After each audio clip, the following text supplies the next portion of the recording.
हुकूमत ने with holding tax लगाने के बाद विद होल्डिंग टैक्स लगाने का फैसला कर लिया है। और गवर्नमेंट ने टैक्स लगा दिया है गोबर पर भी। और ये ब्यूरोक्रेट्स जो हैं उन्होंने हुकूमत को मशवरा दिया कि मैडम इनके गोए पर भी आप टैक्स लगा दें।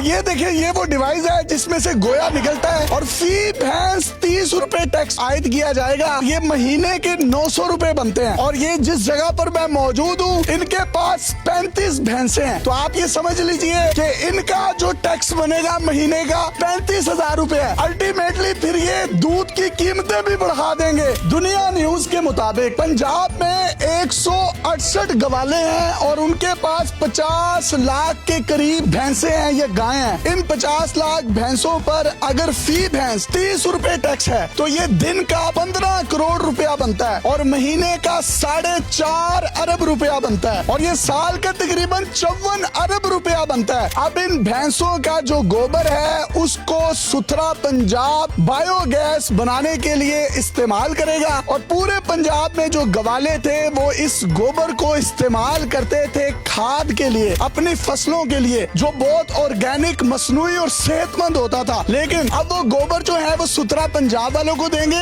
आप ये इनकी डिवाइस देखिए जहाँ से ये गोबर निकलता है। मैं ये समझता हूँ कि ये हुकूमत को बहुत अमीर कर देगा। वैसे ही पेट्रोल की कीमतें तो बढ़ गई हैं। अब ये टैक्स लगने के बाद दूध आपका और आपके बच्चों का वो इंतहाई महंगा हो जाएगा। अगर पाकिस्तान में 10 लाख लीटर फॉर एग्जाम्पल दूध की डिमांड है तो सप्लाई जो है वो 5 लाख लीटर है। अगर आप अपने दूध वाले से कीमतें नहीं बढ़वाते तो आप समझ लीजिएगा अब उसमें वो पानी ज्यादा ऐड करेगा। क्यों? क्योंकि उसने इनका चारा भी डालना है, भैंस के गोबर पर भी टैक्स लगना है। वो गोबर सुथरा पंजाब वाले ले जाएंगे और वो बायोगैस बनाएंगे। पंजाब की तारीख में पहली मर्तबा गोबर टैक्स। और ये देखें ये कितना क्यूट कट्टा है। ये कट्टा जो है उस डिवाइस के नीचे लगा हुआ जो दूध है वो पी रहा है। मैं ये समझता हूँ ब्यूरोक्रेसी ने अनकरीब कट्टे के दूध पीने पर भी टैक्स लगा देना है। आप सांस क्यों ले रहे हैं उस पर भी टैक्स लग जाएगा। और हो सकता है मैं बहुत ज्यादा हंसता हूँ, मेरे पर भी टैक्स लग जाए।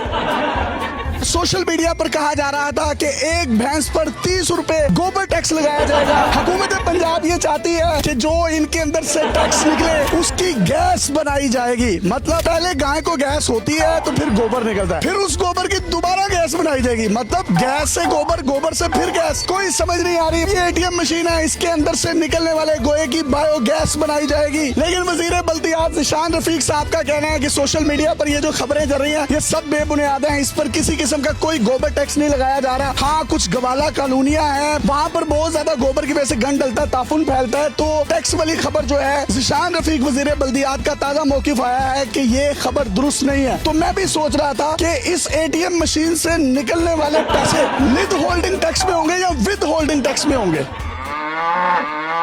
दूध चोवा खुल्लण बीड़े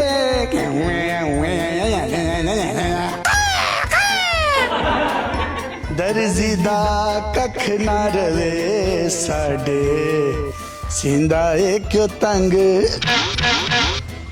लीड़े।